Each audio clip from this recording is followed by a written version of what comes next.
Assalamualaikum warahmatullahi ta'ala wabarakatuh. Alhamdulillahi rabbil alamin. Nashkurullaha ta'ala wa nahmaduhu. Wassalatu wassalamu ala asrafil anbiya'i wal mursalin, Sayyidina wa maulana wa habibina wa syafi'ina wa maulana Muhammad sallallahu alaihi wasallam wa ala alihi wa sahbihi wa man tabi'ahum bi ihsanin ila yaumiddin. Rabbi zidni ilma warzuqni fahma, raditu billahi rabba wa bil islami dina wa bi muhammadin nabiyya wa rasula, amma ba'du. Apa kabar kalian semua? Sehat? Alhamdulillah. Pertama, puji syukur kita kepada Allah Subhanahu wa taala yang telah melimpahkan nikmatnya sehingga kita dapat berkumpul, bermuajahah, bertatap muka walaupun secara virtual, yang ngaji online ataupun yang ngaji langsung di tempat, di majlis yang insya Allah penuh dengan mubarakah ini. Salawat dan salam semoga tetap tercurah limpahkan, ngalir terus kepada baginda Nabi Muhammad SAW, karena berkat beliau kita terangkis dari alam kejahilan, kita terangkis dari alam kebodohan, alam yang hitam, alam yang gelap akan ilmu pengetahuan, terangkis ke alam yang penuh dengan iman dan Islam dan banyaknya luasnya ilmu pengetahuan. Alhamdulillah. Allahumma sholli ala Muhammad, Allahumma sholli alaihi. Baik, kita hidup di dunia ini tentunya banyak sekali cobaan, banyak sekali rintangan, dan hal itu merupakan nikmat atau ujian dari Allah, yakni segalanya apa yang terjadi di dunia ini adalah kehendak Allah. Maka dari itu kita sebagai makhluknya, sebagai hambanya harus taat kepada Allah, taat kepada apa yang diperintahkan oleh Allah, melakukan apa yang telah menjadi kewajiban kita sebagai manusia.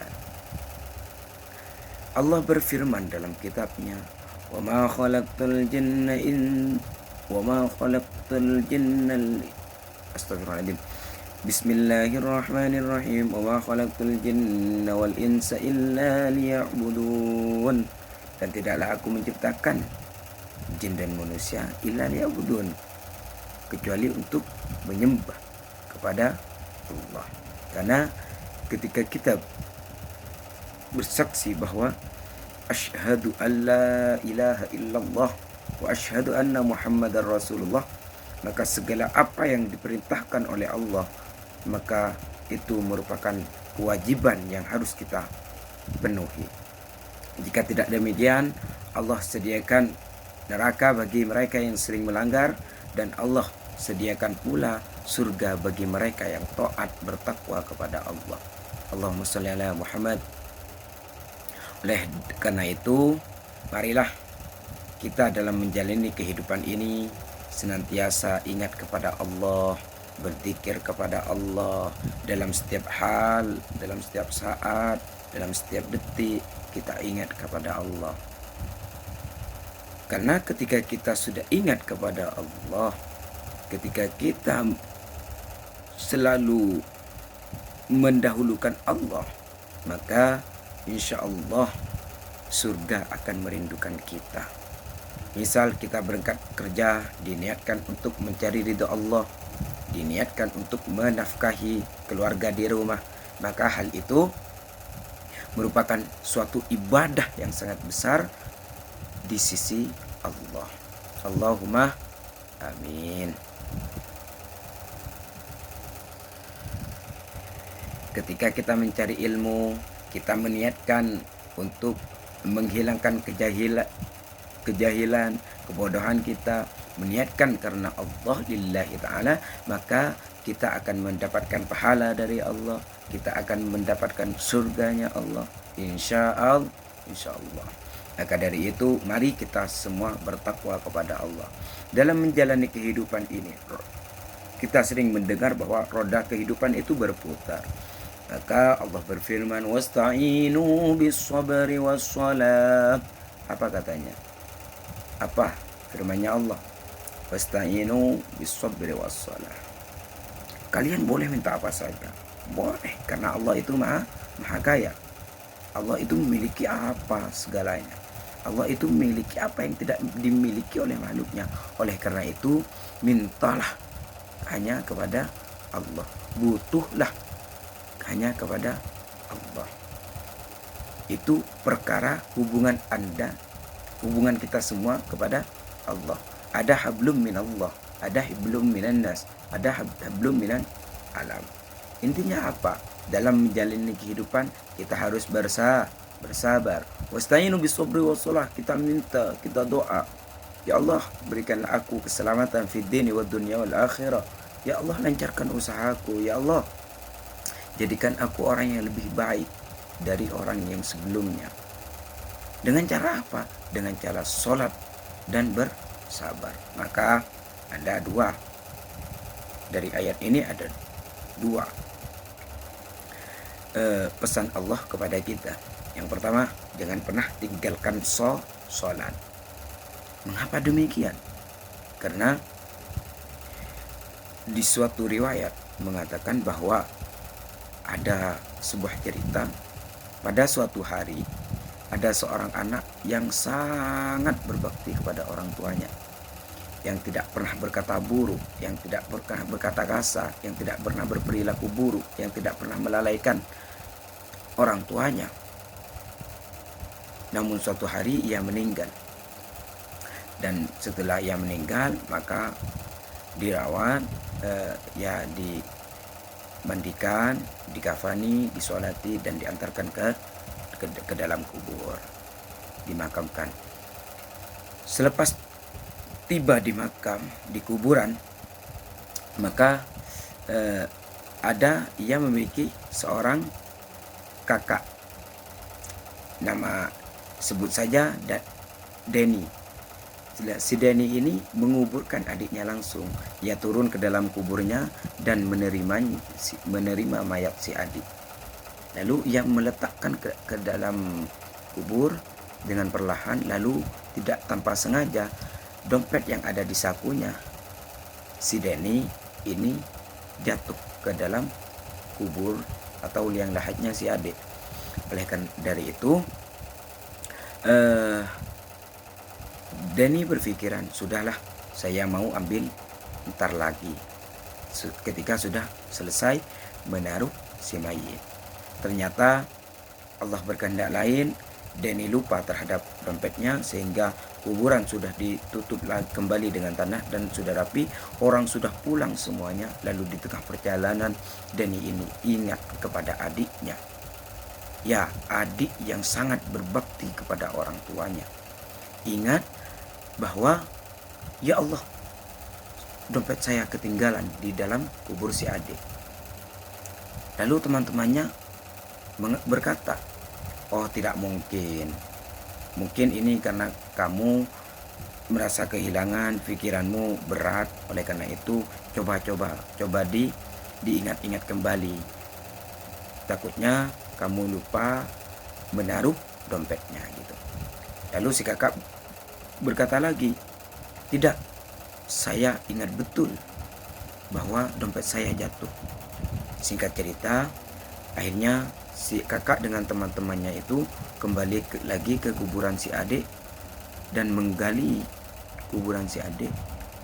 Ternyata apa yang terjadi? Di dalam kuburan si adik itu sudah penuh dengan bara api, dengan api yang mengobar begitu dahsyatnya. Yang namanya kakaknya itu kaget luar biasa. Karena apa yang dilakukan adik, amal apa yang dilakukan adik, sehingga adik dihukum seperti ini.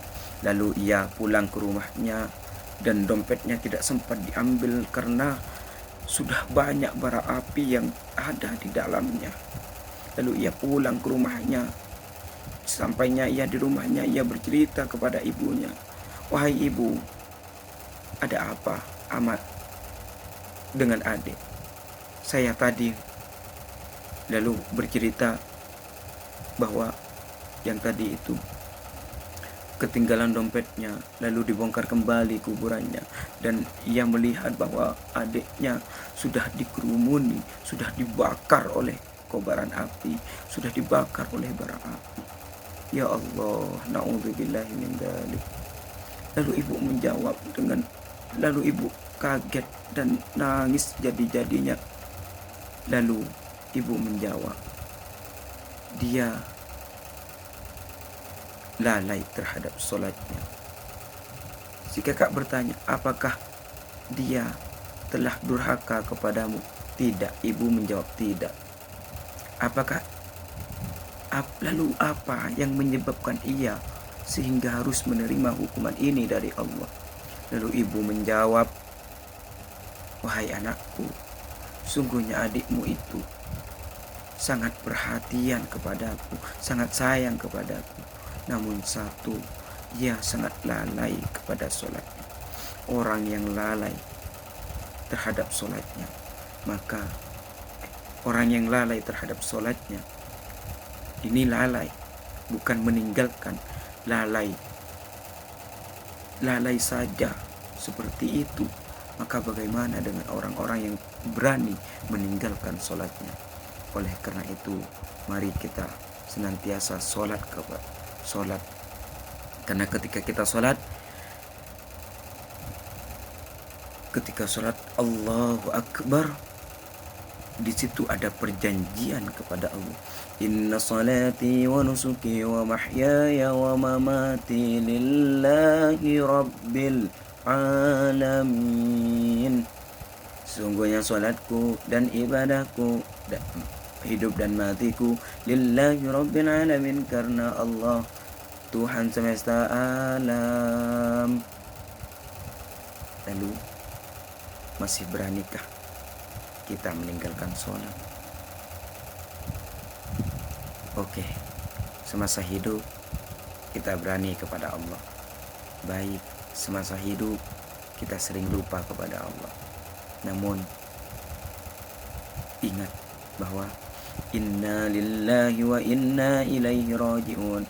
Hanya kepada Allah lah kita akan kembali semuanya. Yang kedua, kunci hidup itu ialah sabar. Allahumma sholli ala Muhammad. Sabar dalam segala hal. Maksudnya bagaimana? Ketika kita menerima cobaan, menerima ujian dari Allah, maka kita harus bersabar. Jangan lupa bersyukur. Karena ketika kita sudah ingat kepada Allah, mendahulukan Allah, apa-apa bergantung kepada Allah, maka tidak ada hal yang berat bagi kita semua. Dan orang yang demikian disebut orang yang ulul albab. Apa itu orang? Siapa itu orang ulul albab? Ialah الذين يذكرون الله قياما وقعودا وعلى جنوبهم ويتفكرون في خلق السماوات والأرض ربنا ما خلقت هذا باطلا سبحانك فقنا عذاب النار. Ialah orang-orang yang selalu ingat kepada Allah dalam kondisi apapun, baik berdiri, duduk, tiduran, dalam segala kondisi apapun ia mengutamakan Allah. Ketika kita selalu mengingat Allah, maka otomatis kita akan berpikir terhadap kekuasaannya, terhadap apa yang ada di langit dan apa yang ada di bumi, terhadap apa yang ada di alam semesta ini, apa yang telah diciptakan oleh Allah. Lalu ia memuji kepada Allah. Orang-orang seperti itu lalu ia memuji kepada Allah. Rabbana ma khalaqta hadza batila. Ya Rabb, ya Tuhanku, ya Tuhan kita semua, ya Allah. Ya Allah, sungguhnya apa yang telah Engkau ciptakan tiada yang sia-sia ya Rabb. Rabbana ma khalaqta hadza batila subhanaka faqina adzabannar. Maha suci Engkau, maka peliharalah kami dari siksa api neraka. Ketika kita rumus kehidupan, rumus untuk menjadi orang yang selalu menerima apa adanya ialah kita mengingat kepada Allah, selalu ingat kepada Allah, berfikir kepada kekuasaan Allah, lalu kita beramal soleh dengan memuji-muji Allah, menyucikan Allah, karena memang Allah ada zat yang maha suci dari sesuatu yang lebih suci. Allah adalah zat yang maha suci dari sesuatu yang suci. Oleh karena itu, tiada orang yang lebih berkuasa selain Allah. Tiada sesuatu yang berkuasa selain Allah, karena Allah itu tidak ada perbandingannya.